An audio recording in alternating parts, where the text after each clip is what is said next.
Libre et transparent. Voilà. Si vous avez des choses à poser, posez vos questions. Nous ne voulons pas le jeu de Malouma, M. Henri Mouquet, membre de la diaspora et président du mouvement Bana Congo au Conseil. Je suis accompagné de notre compatriote ici, Aubin.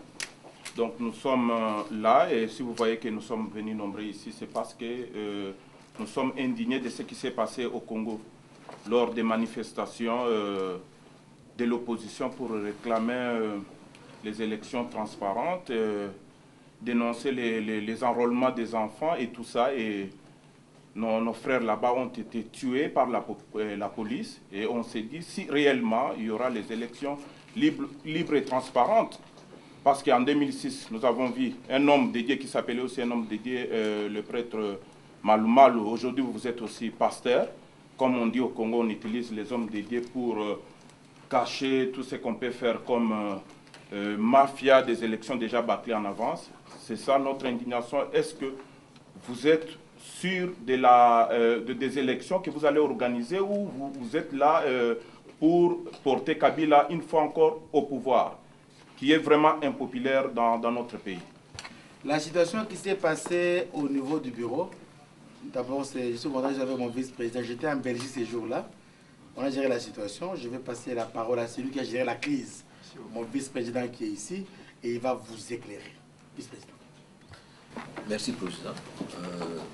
Nous remercions d'abord le compatriote pour le souci qu'il manifeste pour la situation au pays. On voit bien que vous avez quitté le pays, mais le pays reste le vôtre. Et nous voyons bien que vous suivez la situation. Il est important que, en tant que ceux qui supportent ceux qui sont restés, puisque la plupart d'entre vous qui envoient l'argent pour payer les frais de scolarité, c'est vous qui payez le frais des hospitalisations et des deuils, il est important que vous puissiez savoir exactement comment les choses se passent. Avec l'opposition, nous sommes engagés dans un processus électoral qui a commencé d'abord par des consultations. C'est le président qui est parti le premier rencontrer le président de l'UDPS. Et nous avons institué des rencontres permanentes, que ce soit à l'hôtel Sultani ou à l'intercontinental. Nous sommes déterminés à avoir un dialogue permanent avec l'opposition pour des élections apaisées et transparentes. La première manifestation, plus ou moins de rue qui s'est passée, c'est avec l'UDPS. J'étais là. Il était prévu que ce soit une manifestation pacifique qui allait se terminer par le dépôt du mémorandum. Malheureusement, l'équipe de l'opposition qui est arrivée de l'UDPS avait perdu le contrôle de la masse et ça aboutit par des échauffourées avec l'opposition parce que tout le monde voulait entrer dans les bâtiments de la CENI et la police a bloqué. Et au cours de ces échanges, il y a eu tir de gaz lacrymogène. Et ce serait suite à ces gaz lacrymogènes qu'un de nos jeunes compatriotes aurait trouvé la mort plus tard dans un hôpital. C'était le premier cas que nous déplorons tous. Et nous avons demandé aux amis de l'UDPS que désormais, quand il y a des manifestations, que nous puissions tous mettre en place des mécanismes de sécurisation pour éviter justement de l'échauffourée. Et les manifestations qui ont eu plus tard, il y a 2-3 semaines, en tout cas, ce n'était pas arrivé au niveau de la CENI. Ça s'est passé lors de l'avancée des manifestants. Là encore, ce sont des problèmes de maîtrise de foule par les partis politiques. Vous savez, chez nous, les partis n'ont pas de services d'ordre. Et la police qui est en train elle-même aussi d'apprendre les mécanismes de maîtrise démocratique des manifestations. Donc, nous pouvons vous rassurer que de la part de la CENI, notre objectif, c'est d'avoir des élections apaisées, des élections sous consensus. Et je peux vous rassurer encore qu'avec l'UDPS, la dernière réunion, avec toute l'opposition qui appuie un des candidats, c'est d'arriver à asseoir un mécanisme de transparence et de concertation permanente. Nous pouvons vous rassurer, en tout cas au niveau du bureau, nous ne sommes pas là pour un candidat. Mais les enrôlements des enfants, nous avons vu les petits-enfants qui avaient des cartes d'enrôlement. Moi, j'ai mes cousins qui ont des cartes d'enrôlement, dont un membre du PPRD l'a demandé que la carte soit vendue, achetée à 10 $. On connaît toutes ces irrégularités-là que vous êtes en train de préparer. C'est ça notre inquiétude. Donc il faut nous rassurer. Et pour nous, nous sommes là. Heureusement qu'on a vu le président de la CENI en face. Nous savons ce qui se prépare. Et vous êtes conscient que M. Joseph Kabila n'a pas bien travaillé et que le pays est tombé, plus que d'autres pays en Afrique. Nous sommes vraiment, il n'y a même pas la sécurité sociale, il n'y a même pas à manger pour les peuples, tous ces 5 chantiers-là. Et vous le savez bien que le président Joseph Kabila, votre président, parce que ce n'est même pas mon président, il va vous demander de lui proclamer. Comme en 2006, il avait demandé à Maloumalou de proclamer les résultats entourés des militaires. Qu'est-ce que vous allez faire? Est-ce que vous allez dénoncer ça? Est-ce que vous allez au moins oser de dire la vérité des urnes? C'est ça ce qui nous inquiète. Depuis vous étiez membre du PPRD. Je vous remercie de sortir vos préoccupations. Allons aux enrôlements des enfants. Vous comme nous, on a vu ça sur le net. Nous avons diligenté une équipe d'enquête. UNICEF, MONUSCO, Radio Kapi, CENI et la police nationale. Le bureau s'est réuni, on a envoyé les gens à Kalemi et à Manono. Ils ont crié très fort, ils sont partis, ils ont fait 2 semaines là-bas sur le terrain. Quand ils sont rentrés, la MONUSCO a fait 3 jours parce qu'elle était embarrassée, elle n'a pas signé le rapport. Et on a dit qu'on signe le rapport. Qu'est-ce que le rapport a fait? Vous me donnez votre adresse email, je vais vous envoyer le rapport, la copie du rapport. Ils disent qu'on a trouvé seulement quelques 11 cas qui sont douteux. Mes amis, signez ce rapport et proclamez-le. Ils ne l'ont pas proclamé. C'est nous qui avons fait la conférence de presse pour donner les choses. Parlant de l'enrôlement des enfants, mon frère, qu'est-ce qu'il y a? Ce n'est pas nous qui enrôlons. On ne peut pas nier qu'il n'y a pas eu un seul enfant. On ne peut pas nier. Qu'est-ce que la loi prévoit? Dans tous les bureaux de vote, il faut qu'il y ait les témoins des partis politiques. Pour dénoncer qui est militaire, pour dénoncer qui est enfant, pour dénoncer qui... C'est la loi qui le prévoit. Si les partis politiques auraient mis leurs témoins, ils allaient nous aider parce que c'est un processus qu'on contrôle ensemble. Alors à Kinshasa, vous trouvez dans le bureau, il n'y a pas de témoins des partis politiques. Qu'est-ce que nous allons faire? Qu'est-ce que nous allons faire?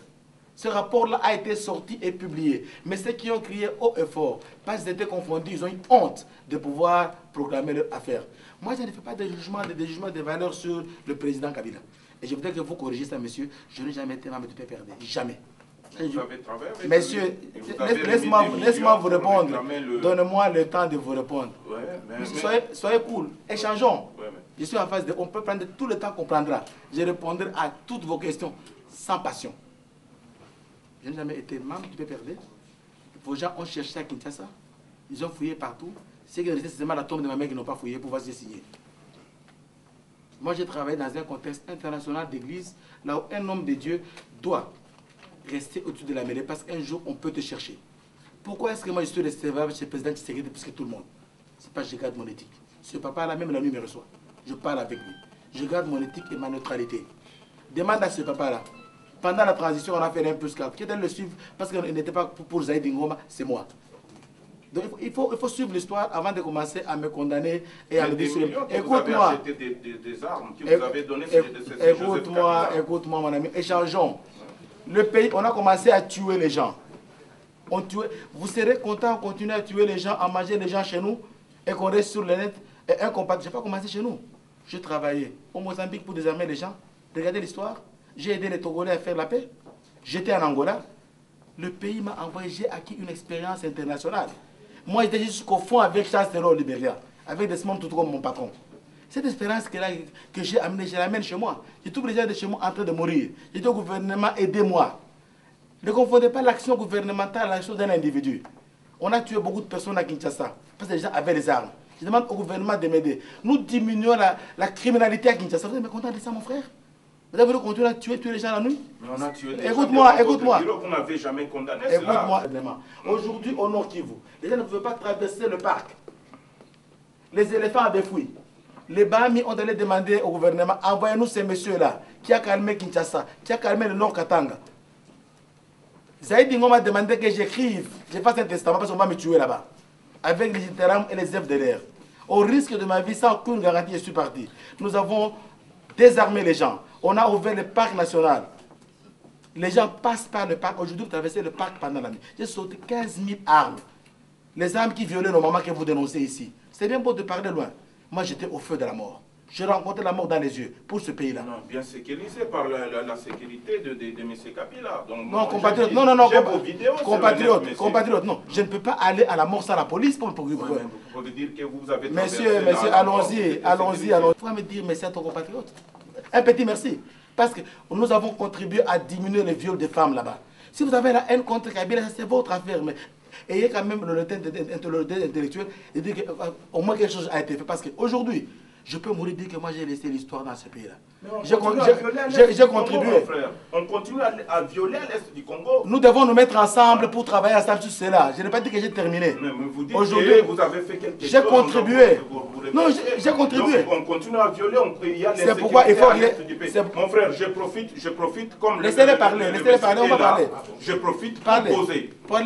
Nous, Congolais, nous avons des blessures internes. Parle, mon frère, parle, je t'écoute. C'est incroyable. On tue, on viole. Il y a l'insécurité. On a tué devant votre bureau. Vous n'avez jamais dénoncé ça. On n'a pas tué devant notre bureau. Moi, je suis j'ai votre site. Vous n'avez jamais fait un communiqué. On a tué des gens qui manifestent. Vous avez une responsabilité pour notre nation aujourd'hui. Si vous osez proclamer Kabila, je vous dis, vous allez voir la révolution à partir de là. Il ne va pas gagner parce qu'il est impopulaire. Il va gagner comment? À Kinshasa, il n'est pas populaire. Même à Lubumbashi, il disait à la communauté internationale qu'il était populaire à Lubumbashi. On a vu M. Tshisekedi débarquer là. C'est que vous voyez les gens qui sont derrière. C'est pour montrer à la communauté internationale que les gens ont vomi le type qui est là pour détruire notre pays. Et je vous dis, moi je connais le monsieur là, le travail qu'il est en train de faire pour détruire notre pays. C'est ça ce que je suis en train de vous dire. Vous les proclamez président, vous avez une responsabilité pour votre famille et votre village. Et les gens vont vous souvenir. Vous parlez de Dieu. Moi, je suis aussi un chrétien comme vous. Mais soyez, devant Dieu, soyez honnête. Soyez honnête. C'est ce que vous êtes en train de faire. Moi, je connais des gens qui ont 3 cartes d'enrôlement. Si vous voulez, je peux prendre la copie. Une seule personne qui a 3 cartes. Mais moi, je sais que vous allez proclamer Kabila. Est-ce que je peux parler? Est-ce que tu veux qu'on échange? Vous allez proclamer Kabila. Ils savent. Est-ce que tu veux qu'on échange? C'est à nous, les peuples, de se déterminer. Si tu es aussi un peuple, tu es aussi un citoyen congolais, tu dois aussi savoir que ce type-là est vomi. Qui vous enrôle. L'argent, c'est rien, des millions. Tu es dans un pays très riche. Il ne faut pas servir cet étranger-là qui détruit. Et tu sais que Kabila, je vous dis en face, ne travaille pas pour les comptes de notre pays. Et vous le savez. C'est un agent étranger. Et nous sommes là, nous nous sommes déjà donnés pour combattre ce type-là jusqu'à la mort. Et on va les combattre. C'est ça. Vous voyez qu'au niveau de la diaspora, nous sommes déterminés pour cela. Nous ne sommes pour aucun candidat. Nous allons faire notre travail et les résultats des jeunes doivent se faire. Pourquoi nous voulons que les gens soient là, qu'ils aillent observer, qu'il y ait des témoins, qu'ils reçoivent les PV et qu'ils viennent avec une contestation normale. Ne contestez pas par votre propre... Ne donnez pas de résultats par vous-même. Que les urnes puissent pouvoir proclamer. Et nous, on est pour un candidat. La question des cartes d'électeurs. C'est pourquoi on a fait le contrôle. Si quelqu'un a 3 cartes, on a déjà qu'on va traduire à la justice, parce qu'ils ont 2 cartes, on a trouvé dans notre système. Et la justice va les poursuivre. Il y a un dossier, un contesté qui va suivre la justice. Nous serons des plaignants pour dire ces messieurs-là, cette dame-là, c'est enrôlé 2-3 fois, c'est visible dans notre système et c'est traduit là-bas. Si on me dit que quelqu'un a acheté 400 cartes, tu vas aller voter comment? Il a l'acte indélébile. Il y a la pétale des autres. Tu vas aller voter 400 fois comment? Raconte-moi toi-même. Ce qu'ils font là, c'est incroyable. Tu vas aller acheter 400 cartes déjà. Tu vas aller voter 400 fois, on te voit entrer, on te met ici, tu as 400 doigts. Et là, avec la complicité de vos